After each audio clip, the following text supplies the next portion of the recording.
भारतीय चित्रकला के षडांग अर्थात भारतीय चित्रकला के 6 अंग। इस अध्याय के अंतर्गत हम लोग अब तक षडांग की प्रस्तावना एवं इसके प्रथम अंग रूप भेद के बारे में अध्ययन कर चुके हैं। प्रिय छात्रों, आज हम इसके द्वितीय अंग अर्थात प्रमाण के बारे में विस्तार पूर्वक चर्चा करेंगे। प्रमाण अथवा अनुपात के बारे में आज हम अध्ययन करेंगे।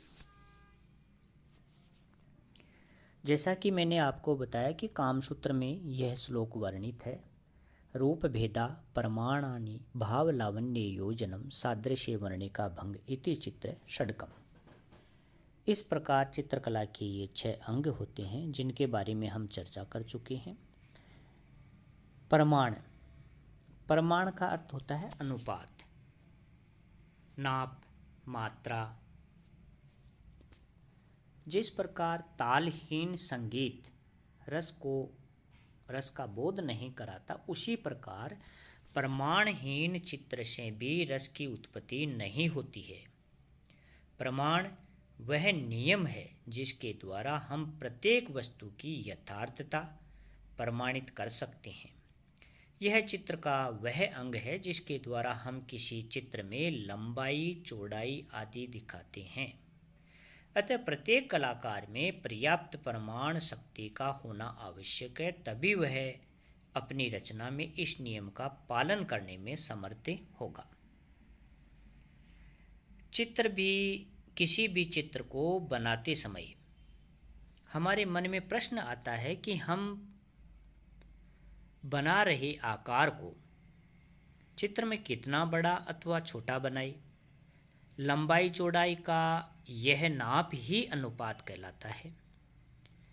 यदि हमें किसी गांव का दृश्य बनाना है तो उसमें पहाड़ कितने बड़े बनाए, वृक्ष का आकार कितना हो, कौन सी वस्तु कहाँ पे बनाई जाए आदि का निर्धारण करना ही प्रमाण कहलाता है। सभी आकृतियों का अनुपात एक दूसरे से संबंध होता है। पहाड़ और पेड़ के अनुपात में ही मानवाकृतियां बनाई जाती है, यही अनुपात होता है। प्रत्येक चित्रकार एक देखी हुई वस्तु को कागज पर बनाता है। जैसे विशाल समुद्र प्रमाण के माध्यम से ही छोटे से कागज पर बनाया जा सकता है।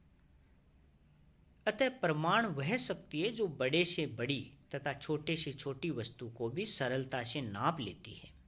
इसी शक्ति के माध्यम से हम पर्सपेक्टिव को चित्र में दिखाते हैं। आप इस चित्र में देखिए कि संपूर्ण विश्व के चित्र को एक छोटे से कागज पर चित्रित कर दिया गया है। यह नाप और प्रमाण के माध्यम से ही संभव हो पाया है।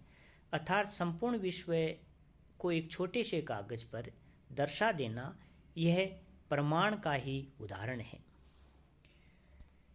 प्रमाण के माध्यम से हम पशु पक्षियों की भिन्नता, स्त्री पुरुषों, आकारों के कद में अंतर, मनुष्य व देवी देवताओं के चित्रों में अंतर निर्धारित करते हैं। मानव शरीर को बनाते समय भी प्रमाण का ज्ञान होना आवश्यक है। प्रमाण के माध्यम से ही हम पशु पक्षियों में भिन्नता और स्त्री पुरुष आकारों के कद में अंतर, मनुष्य व देवताओं के चित्रों में अंतर निर्धारित कर पाते हैं।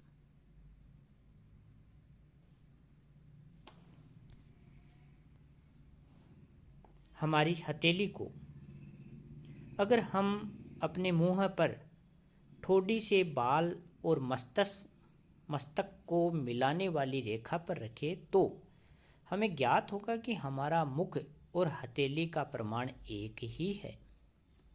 इसे एक इकाई के रूप में ताल कहते हैं। भारतीय प्राचीन ग्रंथों में कुछ मानवीय नाप बताए गए, जिनमें से उत्तम 9 ताल को कहा गया है। निकटता, दूरी, लंबाई, चौड़ाई आदि का आनुपातिक ज्ञान प्रमाण है।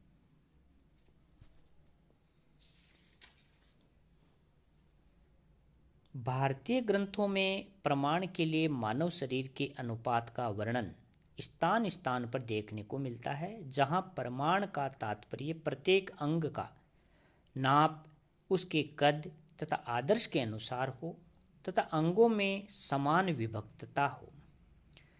प्रमाण शब्द को अनुपात का सौंदर्य मानना अधिक सुविधाजनक है, क्योंकि अनुपात सौंदर्य की सृष्टि नहीं करता, वह कलाकृति के गुणों का ह्रास करता है। प्रमाण युक्त चित्र से ही रस की वास्तविक अनुभूति होती है। चित्र सूत्र के अनुसार एक ताल 12 अंगुल का होता है। मस्तिष्क से ठोड़ी तक नाप एक ताल होता है। इस प्रकार यदि संपूर्ण मुख के 3 बराबर हम भाग कर सकते हैं, जैसे बीच माथे से भौहों तक पहला भाग, दूसरा भाग भौहों से नाक तक और तीसरा भाग नाक से ठोड़ी तक। आप इस चित्र में देखिए कि चेहरे के 3 भाग किए गए हैं। ललाट में जो बीच में रेखा है वहाँ से लेकर भौहों तक, और भौहों से लेकर नाक तक दूसरा भाग, और नाक से लेकर ठोड़ी तक तीसरा भाग। इस प्रकार प्रमाण से हम चेहरे का निर्माण कर पाते हैं। प्रसिद्ध चित्रकार माइकल एंजेलो ने स्वस्थ मानव जो है उसके शरीर को 7.5 ताल में विभाजित किया। यह माइकल एंजेलो के अनुसार है। हमारे यहाँ पर अलग अलग ताल माने गए हैं, जिनकी आगे चर्चा करेंगे। माइकल एंजेलो ने एक स्वस्थ मानव के शरीर के 7.5 ताल माने हैं, जो आप इस चित्र में देख सकते हो। यहाँ एक ताल चेहरे की इकाई को माना है। दूसरा ताल इसमें आप देखो कि इसमें 7.5 ताल में विभाजित किया गया है। ये ताल द्वारा शरीर का विभाजन है। इसके अतिरिक्त हमारे यहाँ प्राचीन ग्रंथों में 5 अन्य प्रकार की आकृतियाँ भी बताई जाती हैं। इन आकृतियों में आप देखिए, जैसे नर की जो आकृति है, प्राचीन जो ग्रंथ है उसमें नर को 10 ताल माना है। इसके अंतर्गत जैसे राम, बाली, इंद्र, अर्जुन, इस प्रकार की श्रेणी आती है। क्रूर, इसके लिए 12 ताल माना है। जो चंडी, भैरव जैसे जो नर को 10 ताल माना। आप इस चित्र में देखिए, राम को यहाँ 10 ताल के रूप में मानकर चित्रित किया है। इसी प्रकार क्रूर जो है इसको 12 ताल, जैसे चंडी, भैरव, यहाँ देखिए आप देवी चंडी को क्रूर रूप में 12 ताल में चित्रित किया है। इसी प्रकार असुर को 16 ताल का प्रमाण माना है, जैसे रावण, कुंभकर्ण, इनको 16 ताल के प्रमाण में चित्रित किया गया है। 16 ताल का प्रमाण इनका माना गया है। इसी प्रकार जो बालक है इसको 5 ताल का प्रमाण माना है।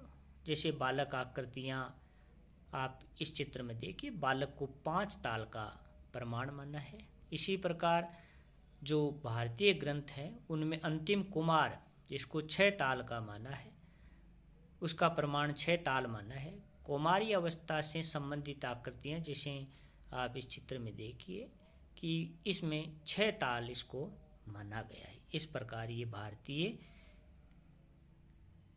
ग्रंथों के अनुसार ताल निर्धारित किए गए हैं। प्रमाण युक्त चित्र से ही रस की वास्तविक अनुभूति होती है। चित्र सूत्र के अनुसार एक ताल 12 अंगुल का माना गया है।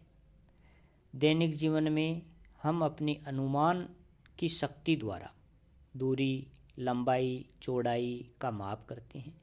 यह चेतना प्रमा है।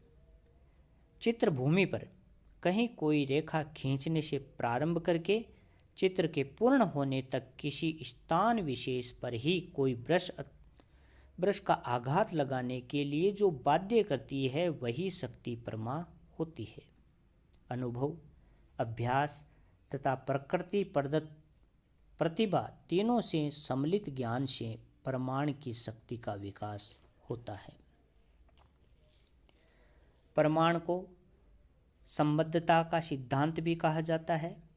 यह आकृतियों का माप या फैलाव तथा सभी आकृतियों का एक दूसरे से संबंध और आकृतियों, तान तथा वर्ण इत्यादि का चित्रभूमि से संबंध निश्चित करता है। यद्यपि मधुर प्रमाण का कोई निश्चित सिद्धांत नहीं बनाया जा सकता, तो भी अनुभव व प्रमा शक्ति के बल पर ऐसी सीमाएं स्वतः बन जाती है जिनका अतिक्रमण करने पर अरुचिकर प्रमाण की उत्पत्ति होती है। रूप भेद के बाद यदि बात करें चित्र में, तो प्रमाण वास्तव में स्वयं ही आवश्यक प्रतीत होता है।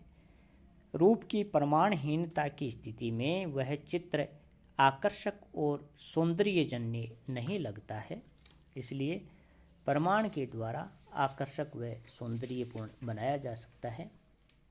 भारतीय कला मनीषियों ने प्रमाण को ताल, कार्य प्रमाण अथवा मानव उत्पत्ति के नाम से भी संबोधित किया है। अपभ्रंश चित्रों में पशु पक्षियों या पेड़ पौधों के आलेखन में मानव उत्पत्ति का अभाव होने से ही वे निरस लगते हैं, क्योंकि संबद्धता के सिद्धांत के आधार वे आलेखन से अलग अलग अभिव्यंजक होते हुए भी अरुचिकर हैं। अतः एक चित्रकार के लिए उचित प्रमाण के व्यवहार हेतु अपनी प्रमा शक्ति का अबाध विकास करना परम आवश्यक है। जो भारतीय चित्र में जो ताल माने गए हैं, उसमें माथे के बीच से ठोड़ी तक एक ताल, कंधी की ठोड़ी से छाती तक दूसरा ताल, छाती से नाभि तक तीसरा ताल, नाभि से नितंब तक चौथा ताल। इस प्रकार ये नितंब तक 4 ताल है और नीचे 5 ताल माने गए हैं, जो उत्तम 9 तालों के अंतर्गत आते हैं। 5 व 6 नितंब के घुटनों तक इसके अंतर्गत 2 हैं। 7 व 8 घुटनों से पेट के टखने तक इसमें 2 है और अंतिम 9वां। इस प्रकार यह है जो 9 ताल इसमें माने गए हैं। 9वें भाग में आधा 1/4 गला, ऐसे ही घुटने की टोपी, माथे से चांद तक, इस प्रकार ये जो माने हैं 9 ताल इसको श्रेष्ठ माना है। आप इन चित्रों में भी देख सकते हो, जैसे 9 ताल में ये वाला इधर वाला चित्र विभाजित किया गया है।